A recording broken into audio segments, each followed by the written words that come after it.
मेरे प्रिय बच्चे, जब दिव्य शक्तियाँ चाहती है कि तुम तक कोई संदेश पहुँचे तो वह हर हाल में तुम तक पहुँच ही जाता है। और आज दिव्य शक्तियाँ चाहती है कि तुम यह संदेश पहुँचे। तुम पर देवी शक्तियों का विशेष कृपा बरस रही है और अब यह तुम्हें अपने जीवन में महसूस होने लगेगा। तुम्हें अपने व्यक्तित्व जीवन में अब बहुत तेजी से चमत्कारी सकारात्मक बदलाव होते हुए दिखाई देंगे। इतना साहस तुम्हें ईश्वर की कृपा से प्राप्त हो रहा है कि तुम अपनी सभी चुनौतियों से आसानी से पार जाओ। तुम्हारा परमात्मा पर अटूट विश्वास, तुम्हारे भीतर बसा निस्वार्थ प्रेम किसी से छुपा हुआ नहीं है और इस दिव्य प्रेम में वह ताकत है जो तुम्हें हर मुश्किल से बाहर निकाल देगी। यह संदेश तुम्हारे लिए है और केवल तुम्हारे लिए ही आया है। बहुत समय पहले तुम्हारा जीवन दुखों से घिरा हुआ था। ऐसा ही ये दुख तुमने झेला है, ऐसी पीड़ा तुमने देखी है जिन्हें पार पाना सामान्य नहीं है। जिस समय तुम्हारा जीवन रुक सा गया था, तुमने स्वयं को संभाला, उसका सदुपयोग किया और सही दिशा पर अपने कदम मोड़ दिए। तुमने बहुत कठिन तपस्या की है, बहुत कठिन संग्रह किया, जिसके चलते तुम्हारे जीवन की रुकावट दूर होने का समय आ गया है और अब तुम एक नई दिशा में आगे निकलने आए हो। अपनी इन दुखों को पीछे छोड़कर, अपनी उन पीड़ाओं को पीछे छोड़कर जो लगता था कभी समाप्त नहीं होगी। वास्तव में देखा जाए तो इन दुखों को झेलने के बाद तुम्हारा रास्ता साफ हुआ है। वह दुखी थी जिसने तुम्हें आध्यात्मिकता के इस मार्ग पे आगे बढ़ाने दिया। इतना ही नहीं, उन दुखों को झेलने के बाद तुम्हारे भीतर जो शक्तियां बढ़ गई, तुम्हें अभी उसका आभास नहीं है, लेकिन तुम जिधर अपने कदम बढ़ा रहे हो उस ओर ही आध्यात्मिक अपने आप आगे आ जाता है। तुम सत्य हो और सत्य की सदा ही जीत होती है। सत्य को कोई भी हरा नहीं सकता। तुम्हारे जीवन में सफलता, नई उपलब्धियां अब बाहें फैलाकर आ रही है। कुछ ऐसे लोग हैं जो तुम्हारे जीवन में रुकावट लाने के प्रयास में ही लगे रहते हैं। वह अपना पूरा ध्यान, अपना पूरा समय, अपनी पूरी ऊर्जा इस बात पर केंद्रित करते हैं कि कैसे तुम्हारी हार हो जाए, कैसे तुम जीत को हासिल न कर पाओ, कैसे तुम्हारी बदनामी हो जाए और कैसे असत्य जीत जाए, कैसे शैतानी की विजय हो जाए। लेकिन ऐसा नहीं हो सकता क्योंकि तुम पर दिव्य आत्मा का हाथ है। अब जीत तुम्हारी ही होनी है। तुम वह सब कुछ हासिल करने वाले हो जो तुम्हें प्राप्त होना चाहिए।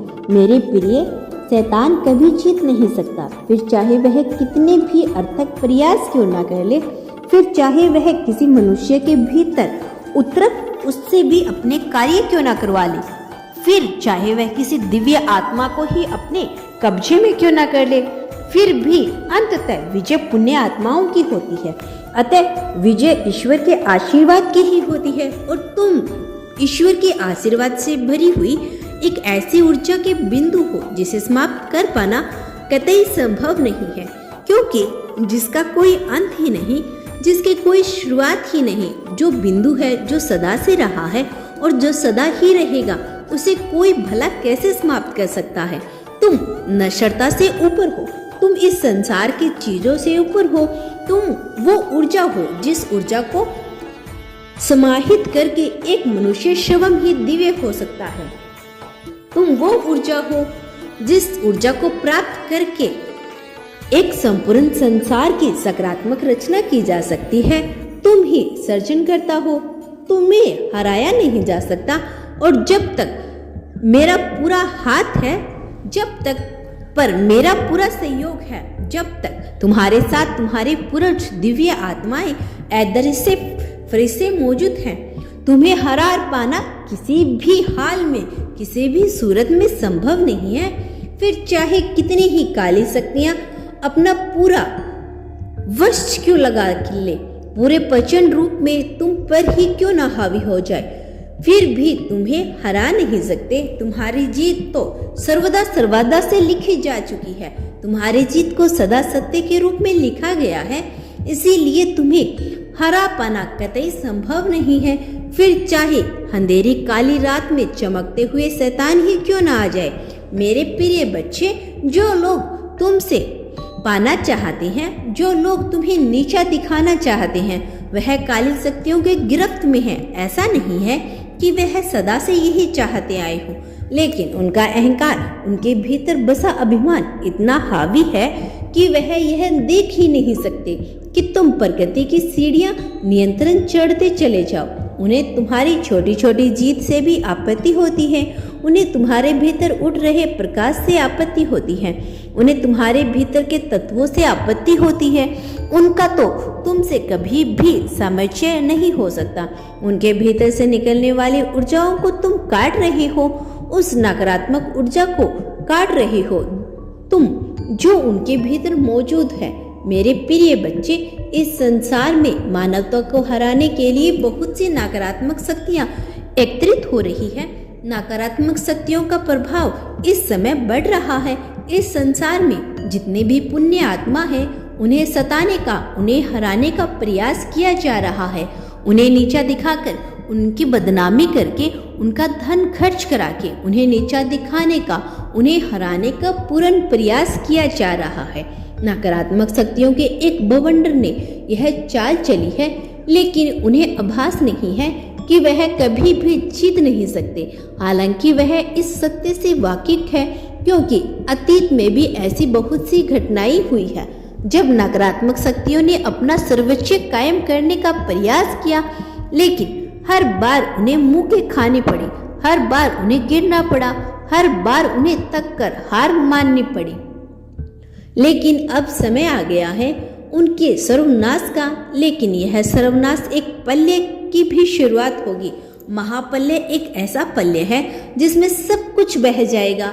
विनाश की लीला प्रारंभ हो रही है। अब समय आ गया है जब विजय तिलक ना लगाकर विनाश के प्रभावी किया जाए। लेकिन ऐसे समय में भी वह सभी पुण्य आत्माएं जो अपनी पुण्य से, अपनी दिव्यता से मानवता को जीवित रखी हैं, जिनके भीतर अहंकार, अभिमान, ईर्ष्या, द्वेष नहीं पनप रहा, जिन्होंने अपने अहंकार, अपने अभिमान, अपने पर काबू पाने का प्रयत्न किया है, उनकी ऊर्जाओं ने इस पल्ले काल में भी जीत को आकर्षित कर लिया है।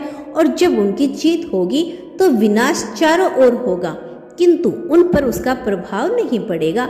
वह तो आगे बढ़ते चले जाएंगे और उनके साथ उनके अपने आने वाले हैं, उन्हें प्रेम करने वाले हैं, उनकी प्रकृति को प्राप्त होंगे। तुम्हारी ऊर्जा सकारात्मक और दिव्यता से भरी हुई है।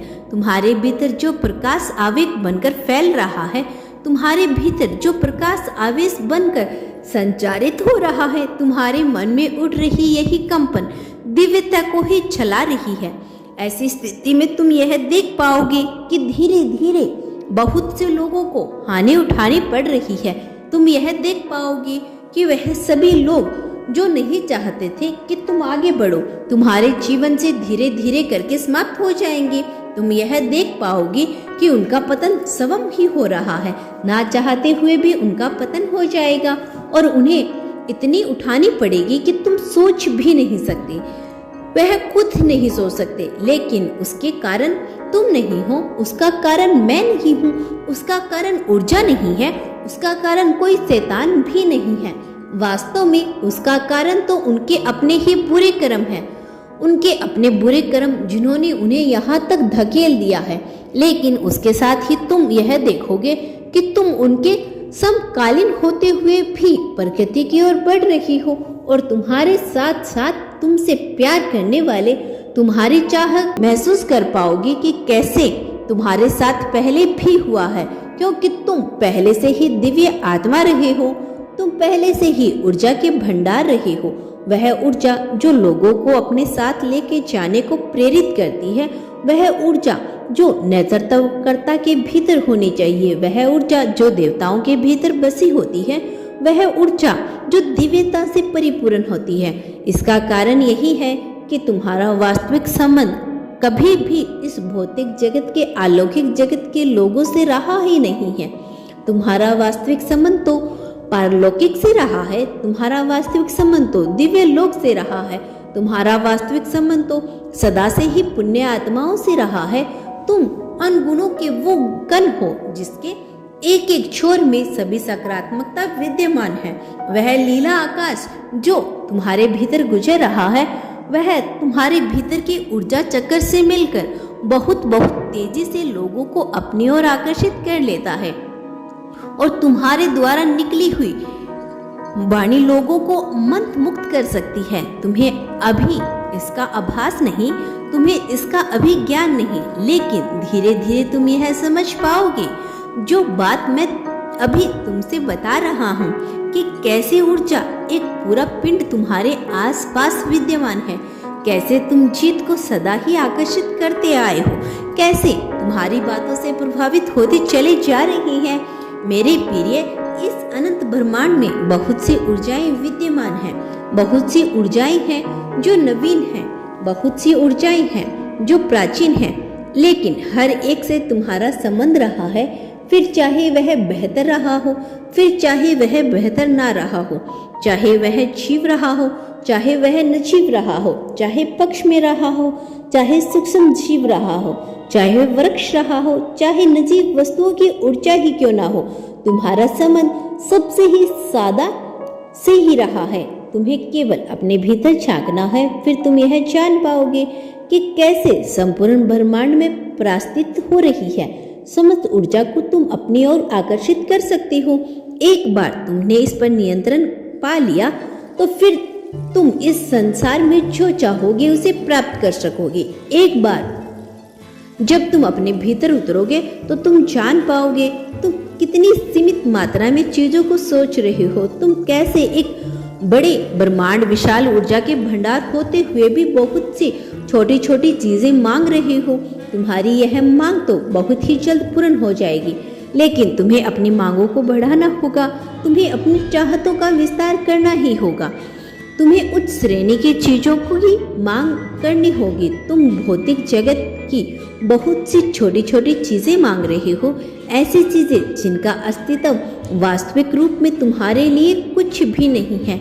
ऐसी चीजें तो तुम पूरे भारत में फेंक दोगे। ऐसी चीजें तुम मांग रहे हो जो तुम्हें बहुत सरलता से मिल जाएगी। एक बार अपने मन मस्तिष्क में उतरो, एक बार अपनी चाहतों का विस्तार करो, एक बार आशा से ऊपर उठकर वर्तमान में झांको, एक बार अपने भीतर के ऊर्जा चक्र को समझो, वह प्राप्त करो जो प्राप्त करना तुम्हारा अधिकार है, वह प्राप्त करो जो अब तक तुमने हासिल नहीं किया, वह प्राप्त करो जो वास्तविक रूप से तुमसे संबंधित है। इसके अलावा तुम्हें जो कुछ भी चाहिए वह स्वतः ही तुम्हारे चरणों में आकर गिरेगा। इसके अलावा तुम जिस चीज की कामना कर रहे हो वह तुम्हें बेहद ही आसानी से मिल जाएगा, लेकिन तुम्हें अपने भीतर झांकना होगा। प्रेम, भौतिक वस्तुएं, समान पद, प्रतिष्ठा, इनसे ऊपर उठकर सोचो, यह सारी चीजें तो तुम्हें बहुत आसानी से मिलने वाली है। इसीलिए सदा इसका विचार ना किया करो, वह सोचो जो अभी तक तुम सोच नहीं पाए। मेरे प्रिय बच्चे, तुमने सदियों से मनुष्य जीवन को अपनाया है, लेकिन इससे पहले बहुत सी योनियों ने तुम्हारा जन्म हुआ है, उन योनियों ने भी जिनका भी तुम्हें ज्ञान नहीं है। इसी प्रकार से जीवन में तुम रह चुके हो जिसके बारे में तुम्हें कुछ भी ज्ञात नहीं है, एक ऐसा जीवन जो तुम्हें स्पष्ट रूप से नजर भी नहीं आए। तुम उस जीवन को भी जी चुके हो, बहुत से जीवन का अनुभव लिया है तुमने, लेकिन जब से तुमने मनुष्य रूप धारण किया है तुम्हारी सोच बहुत छोटी हो गई है और तुम बस कुछ भौतिक वस्तुओं की माया जाल में फंसते रह गए हो। कुछ लोगों के गुलामी को तोड़कर बाहर निकलने की माया जाल में ही रह गए हो, लेकिन तुम्हें इससे ऊपर सोचना होगा, क्योंकि तुम ना तो दोस्तों के लिए आए हो, ना तो बंधनों के लिए आए हो, और ना ही किसी गुलामी के लिए आए हो, ना ही किसी चाटुकर्ता के लिए आए हो। तुम इन सब से बहुत श्रेष्ठ हो, तुम इन चीजों से बहुत ऊपर हो, और तुम्हारे वो अपने जो इसमें दक्ष हैं, इसमें प्रवीण हैं, तुम्हें उसे सुधारने की भी आवश्यकता नहीं है, क्योंकि संसार में प्रत्येक मनुष्य अपनी नियति लेकर ही जन्म लेता है। प्रत्येक मनुष्य का अपना सर्वोच्च होता है, अपना प्रभाव होता है। कमल कभी तो कीचड़ में खिल जाता है, लेकिन उसी कीचड़ में बहुत सी गंदगी का भी पति होता है।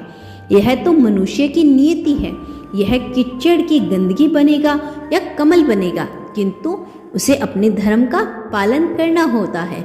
तो मेरे प्यारे बच्चों, अपना ख्याल रखना और खुश रहना।